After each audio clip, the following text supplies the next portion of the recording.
for Nintendo to still be doing that in a game like that in 2020 is, I don't know, unacceptable in my eyes. But Hello and welcome to the Scottish Games Network podcast. I'm your host Ryan. Well, at least for this week. I've been away from the show for a wee while and I've come back to do a wee interview with friend of the show, Ali Low.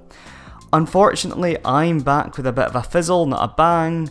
At the time that we recorded this, I'm a little bit ill. I've tried to edit out sniffles and, odds and ends, but it still kind of shows up. That's nothing to do with Ali. If anything, I couldn't have asked for a better guest because he carries this episode. He's an all-round great guy and it was awesome to have him back on the show. But without further ado, I'm going to let him introduce himself because no one's going to do it better than him. And I'll see you guys at the end of the episode. So we're joined by Ali. How you doing, mate? I'm doing really good, yeah. Thanks for having me again. Yeah, no problem. Long time no see. It's been a while since we had you on the show. I think the last time we had you was just before the Playaway Festival. Oh yeah, that was a while, actually. Yeah, it feels like it was only a week ago, and then I think about it and I'm like, oh no, that was like April. Wait, no. Oh yeah. It was February or something. February, Jesus, wow. That was a wee while ago. So, tell you what, why don't we start off by just speaking about the Playaway Festival and what you did there, because that was quite exciting. Yeah, I suppose it was before that, wasn't it? Yeah, it was pretty good. It was a good panel I was on, some good talks, and yeah, people seemed really responsive to the talk of Dyslextec, which, yeah, was what I was wanting to happen. Got a little bit of buzz for it. I've just thought some of our listeners might not have heard that episode, so do you want to tell us a little bit about yourself and who you are? Cool, yeah. I'm Ali Low. I run LowTek Games. It's a game studio primarily focused at making dyslexia-friendly, accessible games and tools for developers. And one of the things the main tool is Dyslextec, and that's a thing that allows developers to add dyslexia-friendly text-to-speech options to their game. And it's a Unity plugin, and it's live now on the store if people want to try it. And it's getting iOS support soon. It's ready. I just need to double-check it, make sure there's no bugs, and submit it to the store. That's awesome. That's really cool. I was unaware of the mobile applications to that. It's awesome. So you mentioned LowTek Games earlier. Do you want to maybe tell everyone your previous projects and how that came about? Because it's a fairly recent development. Was it last year you started? Yeah, last year, properly started the business and stuff. I'd had LowTek Games, the name, for ages because I'm Ali Low. And I like to play on words of that. I was doing high-tech things, but it was making it low-tech. But the actual company started to launch the familiar fairy tale, and then actually incorporated or whatever, filed with Company's House a couple months after that. After the success of Flea on Kickstarter, I'd been wanting to run a Kickstarter for ages. Didn't know what, but I was working on an NES game and saw the market potential for that. Other Kickstarters seem to be doing pretty well in that sector, so I did that, yeah. And then Tapeworm after that, after the success of the Flea, we shipped that on time. Everybody seems to like it. There's not been a bad review so far. Yeah, and then Tapeworm is a thing about a worm living inside a cassette tape. It was a spin-off from Flea, one of the characters. It was a fan favourite from the beginning. And I had an idea for a cool little puzzle game. So I don't want to make the same game twice. Different genres every time, all that. LowTek's kind of just me exploring my ideas in some time during the pandemic, where after quitting my job, let's give myself some time to do some cool stuff. And then I suppose Bowl Down recently. You might bring that up later anyway, but that came out, I don't know, last year on Android and then recently on iOS. And the idea behind that was something that I had in high school. Was about a bowling ball running down a lane. I was going to make it an animation at first, with lots of pins shouting and stuff, but everybody must be screaming. All the inanimate objects in that situation must be screaming. But then I also had an idea of, while playing the Impossible game, I don't know if you know it, it's kind of, Geometry Dash is a clone of that game, and I wanted a way that you got rewarded for your vocal bursts after dying. So I was like, I want to be able to, if I die, if I scream at it, I'll get another go, or be able to continue where I left off. And so I realized both the ideas were about screaming, so I kind of mashed those together and made Bowl 'em Down. Bowl 'em Down was actually, there's so many cool things about Bowl 'em Down. Of like, it was just me testing tech. I wanted to test out Bolt visual scripting in Unity. So I made it in a couple of weeks, I think. That was me learning Bolt visual scripting from scratch. And I also wanted to publish to iOS, which did take longer than I thought because my Mac's really slow to build and I just couldn't be bothered with it. And there was other things to do. And getting, not leaderboards yet, but that's on the to-do list. But we did get adverts in as well, which I wanted to test as a how to do this as a kind of revenue thing. That's awesome. You mentioned Flea and Tapeworm Disco Puzzle. Now, where did the idea come from to do that sort of very retro thing? Because it's not just like a retro design, but you play it on like Steam, and despite they are available on Steam, you 3D print like NES cartridges so you can actually play the game on a NES. Or I think Flea also came to Dreamcast and Gameboy as well, was it? It's coming to Game Boy. It's not there coming yet. to Game Boy. Okay. So what inspired that? Again, Flea was another one that I'd had an idea for a while ago, and I just had the retro aesthetic on iOS or on mobile. The control system was different, but the constant jumping was a feature. Yes, I started using this tool called NES Maker, which is really good. It lets you make NES games reasonably easily. There's still a lot of code fiddling and stuff, but the actual editor is really nice. So I'd used that, and I was looking for ideas that I could make using that tool. And Flea was one of the ones I was like, this would fit well. It's already got a retro aesthetic, and it'd be amazing to make an actual NES game. And then the Dreamcast stuff came because a friend at high school gave me a burned disc of an emulator that ran on Dreamcast. So I had in the back of my mind, like, it's possible to play NES games on Dreamcast.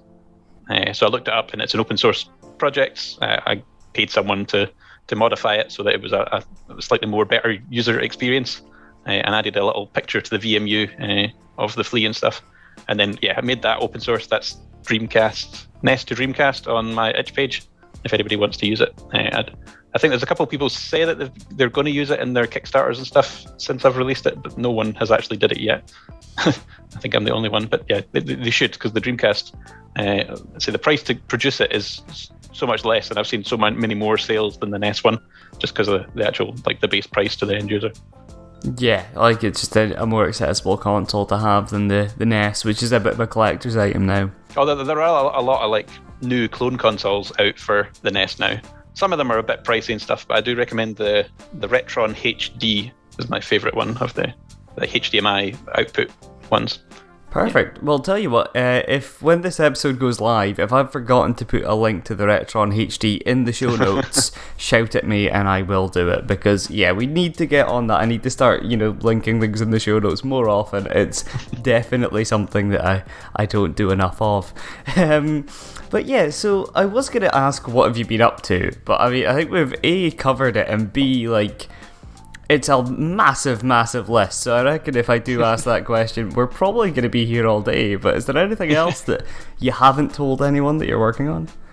Oh, secret stuff. I've been a bit secretive about the future of LowTek and what projects relating to Dyslextec, I suppose. And that's kind of because I'm not really sure.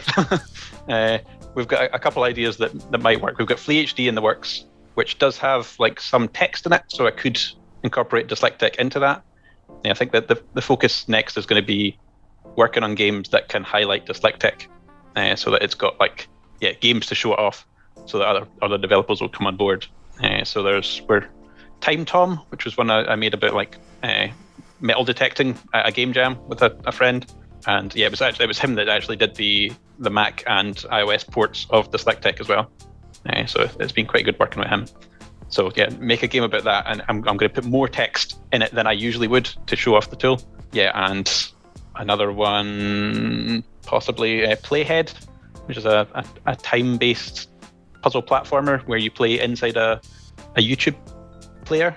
It's weird to describe, but, like, when you see it, you'll get it. And there's some cool things you can do with, like, jumping around the timeline and stuff. So that's been a prototype that I've been wanting to do for a while, and I think in the next 6 months we might develop that a bit further as well. Sounds really cool. There is one thing that you've neglected to mention that you've been up to since last time we spoke to you. And that's obviously the most important thing. It's your April Fools. The cross-stitch stuff. Yeah, the cross-stitch Doom. How did that come about? Tell us a wee bit about it. Well, I'd been wanting to do a cross-stitch thing again for absolute ages. I like the idea of seeing the stitches animate in and out, and I couldn't find anybody else that did that online. I downloaded lots of cross-stitch apps and stuff to see what the space was like, but none of them did what I wanted at all. They were all just kind of colouring in type things. And then because I installed all of those, I kept getting push notifications of cross-stitch things, and that kind of pushed me to be like, right, I'm gonna go do this. And talking to people about it got me excited.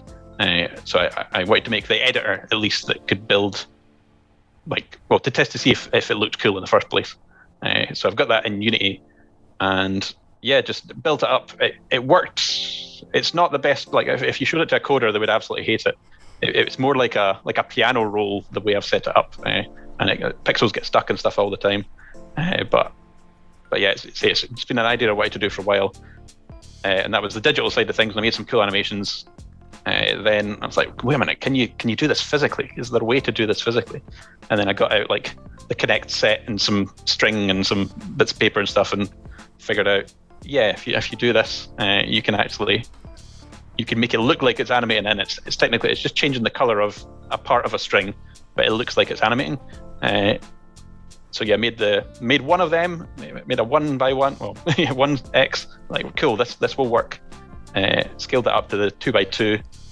That is the only working prototype at the moment. And then, I always like doing something for April Fools, and it seemed harmless. Whereas other things, people, if I said I was bringing tapeworm to the spectrum or something, people would actually expect that from me. So I thought, this a funner one, and it's kind of could bring the two things I was doing together. But annoyingly, it's shot myself in the foot a little bit with it, because so many people have asked to do articles and stuff on it that don't realize that it's an April Fool's. It's the tech is there, but I've not actually made the big one yet. But this is an audio podcast, isn't it? There's no visuals. Yeah. Because I do have my bigger box over there. I've got a 2x5 set up ish. So we're working on a 5x5, but not there quite yet. Something to follow you on TikTok to keep track of, then.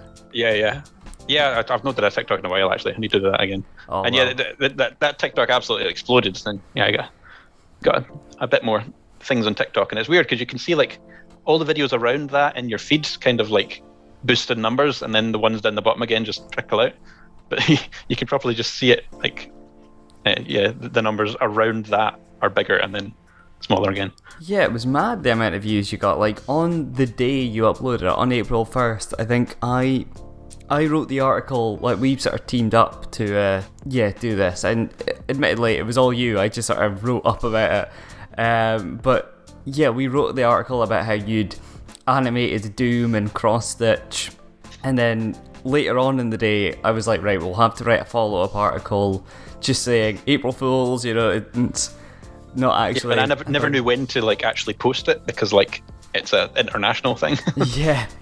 And yeah, when I wrote the follow-up, I checked the view count, and it was like in the, I think it was, did it touch over 100,000? Was that right? Well, views, yeah. Yeah. I always do it by likes because like people can view it and just pass it, but yeah, it was, I don't know, 34,000 likes or something on the first day, and then it's up to 54 or something now. So jeez, it's mad. Cool. And but people want it. Yeah, it's really annoying. I need to like start working on these projects again. That my more physical things seem to be more viral than the other stuff I'm working on, but they're harder to actually achieve. The same happened with that the pop-up book thing. I don't know. The users probably haven't heard of that. Like a game jam a couple years ago, we made a pop-up book projection mapped thing. It's like the pinned post on my Twitter if anybody goes to it. So that was a really cool thing. It detected what page you were on with a little webcam. And well, that's another weird point of like the time changing. Buying a webcam back then was absolutely impossible because no one was looking for them. Whereas now, like, yeah, everybody's looking for them, but it's just so weird. Yeah, and You can't buy them for different reasons because everybody's buying them up. But very true. But like that Doom TikTok, even Bethesda shared it. Like it went massive. It was insane. Like I was so chuffed for you when I saw those numbers climbing. It was brilliant. yeah, I just wondered. Yeah, did they know? Like they must have known that it was in on the thing. I know they like it's played at a pregnancy test and all that stuff. So I was like, yeah, this could go good. Yeah, no, like definitely. It was a wee bit. It was just insane, just seeing the numbers climb throughout the day. But to get And it was the people that thought that I was like that I did actually do it. It was a bit sad to say to them, "Oh, sorry, yeah, I didn't actually. That's not done." Because people were ready to like defend me in the comments and stuff, and then were absolutely appalled when I told them that it was just an April Fool's. But they should know. They know what I'm like. I always try to do something for April Fool's. Like it's a testament to your work ethic and just sort of like how highly people think of you, because I saw multiple comments on both our Facebook group, like the Scottish Games Network Facebook group, and like on your tweet, and I think even in the comments of that TikTok, of people saying if it was literally anyone else saying this, given the day, it wouldn't be true. But it's Ali, so I believe it. So much blind faith in me. Oh, you've earned it, though. You've definitely earned it. But let's get back on track and talk about like slightly more serious matters. Something like what you've been up to.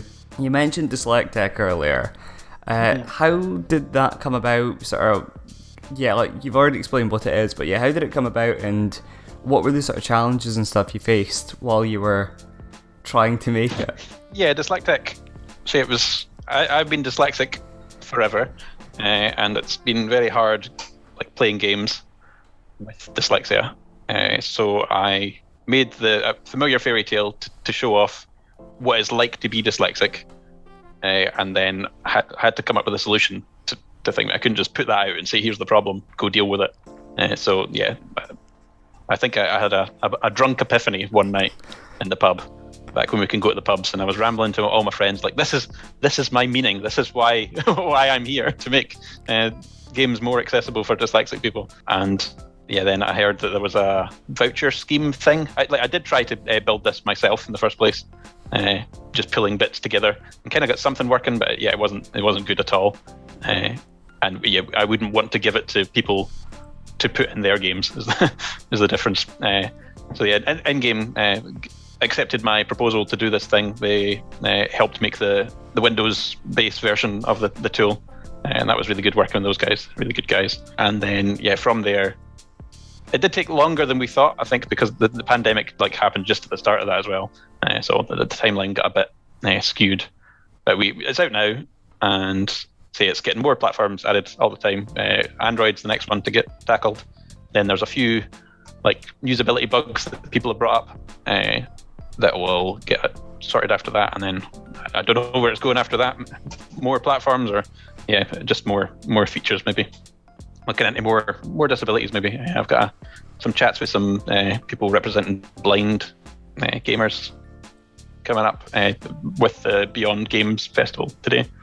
So we'll see how that goes. That's awesome. That's really cool, and definitely worthwhile. Like the more accessible games can be, the more sort of accepted they are, within sort of society and within culture of they are for everyone, which is perfect and amazing. It's great to see someone doing that. And there's some games, like recently I got Pokemon Snap, and I absolutely loved the game on the N64, and then this new Pokemon Snap, one of the first things it asked me was, do you want English voice acting? And I was like, oh my god, yes, please. Has Nintendo finally did voice acting properly? No, they didn't. It was the first line and then a couple of cutscenes are, but the rest of it's all text. And I was like, people need that. Nintendo can't even do this. They need my tool. So I really hope people do start using it and stuff. Because I don't know, for Nintendo to still be doing that in a game like that in 2020 is, I don't know. Unacceptable in my eyes. But yeah, and I suppose the main takeaway is this came to you in a pub, and that is where all good ideas start, in the pub after a good few drinks. 100%. Moving on to another thing that you've been sort of in our headlines for since the last time we spoke to you. You mentioned your new game, Bowl 'em Down, your first iOS and Android release for LowTek. Do you want to tell us, you mentioned, I think Andrew wrote that piece, and when they spoke to you, they said that you were inspired by the fact that bowling balls have a horrific life, and so they must always be screaming. Do you want to tell us a little bit about that and where the inspiration came from that? Yeah, so as I said earlier, it was the idea of the bowling balls like screaming down the aisle was something I came up with in a animation like class at school. Well, it was like an extracurricular like over lunchtime class. Yeah, I scripted out this little animation. I was thinking it was going to be like Pixar type thing. And then that was kind of when I got into Blender as well, which was another big life movement. But yeah, if you're a bowling ball and you're going down, say there's 3 holes as well. I always imagined that was like the 2 eyes in the mouth. I've seen some people do like similar things, but they just put like stickers on the balls for the eyes and whatever. But yeah, I thought it was really fitting. And then I like the idea of, again, like Pixar, like the pins being like pinheads, and like the seagulls from Finding Nemo, where they're just absolutely like brain dead and like don't have a like good memory or something. So they go through this big machine and then get put down, and then they're all like, oh, what's going on? And then they just see this ball coming towards them, like So I thought that would be really cool. And yeah, I just like the idea. Say just combined it with the idea of screaming, like getting louder and louder, a bit like the game Boogies from what is it? The Ant Deck, the other one. Dick and Dom and the Bungalow. Yeah. So I always loved playing that game at school as well. So it was weird that they just kind of came together. I was like, I'm making Boogies the game, but I think I wrote recently that I'm thanking you for making that game, because I just can't wait to be standing at a bus stop waiting for the bus to arrive, and someone's playing Bowl 'em Down next to me. I can't wait for that day too. Just out of nowhere, it's just, it's just the best thing. It's like I said in the video, it's pure comedy gold. It's fantastic, and I cannot wait for it. Yeah. I had to get a train the other day, and I was like, I have to take the thing here to like film myself screaming on the train. But I chickened out and just like I had my mask on, because you have to on the trains, so I just made it look like I was screaming, and I'm going to superimpose it on afterwards. But there's a little bit of behind the scenes on when that video goes live. There we go. So Ali Low, games designer, tool creator and special effects artist. Is there an end to your talents? That's the real question. Yeah, I can't read, so I suppose that's where Dyslextec came from. Yeah, like there was quite an obvious answer to that, I suppose. So yeah, like just to go back to the fact that you're so busy, like it seems all the time you're posting about new projects and new things. Like every time I see you like post to Twitter, I'm like, when does he have the time to do this? So like, is that something you like doing? Do you like juggling multiple projects at the same time? Is that something you've always done, or is it just a lockdown thing to like kill the time because you can't go out and do other things? Nah, I think it's something I've always did. I always like lots of little projects, and I get bored very easily, which is again why I quit the job, because like it was one long project for quite a very long time, and I just wanted to do some more creative stuff on this, like spend more time on more creative stuff. And explore some of these ideas. But annoyingly, when you get into the production of things, then you end up spending more time on projects. But I think I've still got a nice cadence of releasing like a few things. Yeah, because we've been going for less than a year now, and we've already got quite a few games out. And Tapeworm is basically done. We're just beta testing at the moment. So I think that might actually come out ahead of schedule, which would be nice. But don't quote me on that. We are ahead of schedule at the moment. Yeah, it's just I'm doing the print stuff, which again might take the time. because I need to get that proofread because I'm very dyslexic. So. Like we said earlier, LowTek haven't been around for like a long time, relatively speaking, compared to some of the studios that we hear of, like we sort of speak about regularly. But yeah, they're like you've released Familiar Fairy Tale, Flea, Tapeworkm Disco Puzzle is playable on itch.io and is coming demo, out. yeah. And yeah, you've also got Bowl 'em Down that's just come out. That is so massive compared to for the amount of time that you've actually been around. And I think that's sort of why LowTek's constantly being sort of like brought up when you're speaking about indies in Scotland and, you know, within the Dundee cluster as well. You guys just work incredibly hard. Yeah, it's just based on boredom, I think. But it also means that sometimes things do get pushed around. Like a couple months ago, we were working on the Flea HD port and Tapeworm, and I was trying to do Time Tom and tape a few things all at once, and the cross-stitch stuff. I was like, maybe I should park a couple of these projects and focus on finishing off Tapeworm, and that's kind of where I am now. The Tapeworm and Dyslextec, I suppose. So sometimes you need to reel it back, but but I do like working on new things. And as always, there's always new things. I'm like, oh, what about this? Could I go do this? Should I make a VR game? I don't know. I think I want a first-person version of Flea, where everything's really pixely but 3D, and I can play it in VR because I can guarantee motion sickness would happen with the constant jumping. Definitely happen. That would be weird, wouldn't it? I mean, I'm setting a challenge now. You know, you've at least got to make a demo. Don't tell me. I want to do it now. Because I've been playing with VR like since Google Cardboard.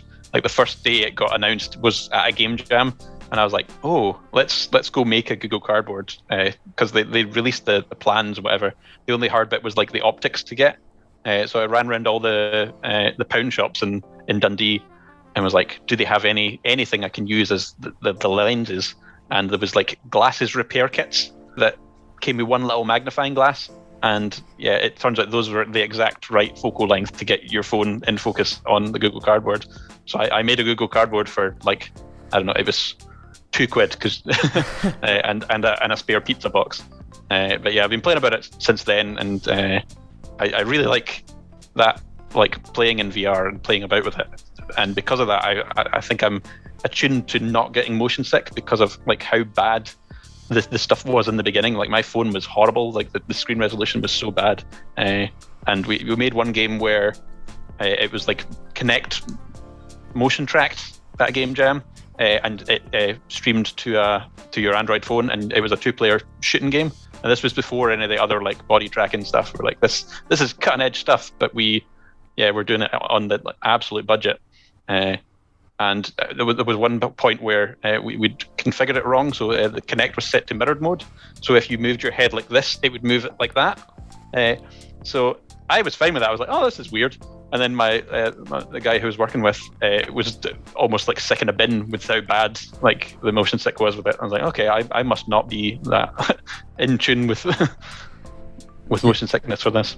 You managed to invert the x-axis in a motion controlled video game. That is quite impressive in and of itself, you know. And going back to you making a Google Cardboard out of a pizza box, A, that's just impressive, and B, it must have smelled a lot better than a regular Google Cardboard. Yeah, it might do. Yeah, we used the top, so there wasn't any grease on it, but yeah. Marinara sauce. So yeah, what is next for Ali Low and LowTek Games? Like, what's sort of plans for the future? Games that show off Dyslextec should be the main focus. I'll probably get distracted by things along the way, but I say that there are these like viral things that I've kind of got at my fingertips to expand upon as well. So it's completely out of the the business scope or whatever at the moment, but I might do something with the pop-up projection or the cross-stitch stuff. We'll see how it goes. There's still kind of the hobby projects on the side at the moment, but yeah, I might do some funding applications for those to see if someone can make that a reality. Because yeah, I don't have the budget for that at the moment, but it'd be quite cool. Like was thinking about doing a massive like pop-up installation, kind of paying homage to the one in the V&A, the massive pop-up book in there. That was great. I'm a massive pop-up book fan. Not a fan of pop-up books that are massive. But Yeah, while you're here, do you want to promote anything? Do you want to like push people in the direction of your TikTok, your Twitter, your website? Yeah, just Twitter's the best. At Wallmaster on Twitter. And if you're a game developer and you want to be more accessible, go download Dyslextec and try it out in your game, because we need to get it in more games, get it in front of more eyes, and then hopefully it'll just snowball and that'll be good. Yeah, because it's currently available, Dyslextec, it's currently available on the Unity Asset Store, isn't it? Yep. Yeah, okay. Unity Asset Store, Dyslextec. And yeah, you deliberately made that quite easy to use, because it's just like drag and drop essentially, isn't it? You should add it to your game's files and that's it done. Yep. It's meant to have the least barrier to entry. Like you're supposed to be able to add it at the end of a project, and it's not as like ingrained into your game as other solutions might be, but it's designed to work on everything and work like universally. Like the controls will be the same between games, so hopefully if it gets bigger, people will know how to interact with it, and it'll be the same between games. That's awesome. So yeah, thank you very much for joining us, and hopefully you can get back on the show more regularly, so we're not waiting like 4 months or whatever it is in between, 3 months in between appearances, because it's I'd be happy to do that. Yeah. Oh well, perfect. You've said it on air now, so we've got you to it. We've got you to rights. We'll see what the viewers say. They might have had too much of me. I don't think that's possible, especially not when you make that VR Flea, because everyone's gonna. Okay, well, thank you very much, pal, and I'll see you. See you when I see you. Hopefully soon, but your busy schedule will keep you away, I'd imagine. I'm sure we'll see each other soon, yeah. So that was our interview with Ali Low of LowTek Games. Now, thank you, Ali, for joining us. It was awesome to have you around, and I was being 100% serious when I said that we'd want you back. It's always a pleasure. And if you guys want to see Ali back, then feel free to go follow him on Twitter and let him know how awesome it is when he's here. And we shall see you guys on the SGN podcast, same time, same place, next week.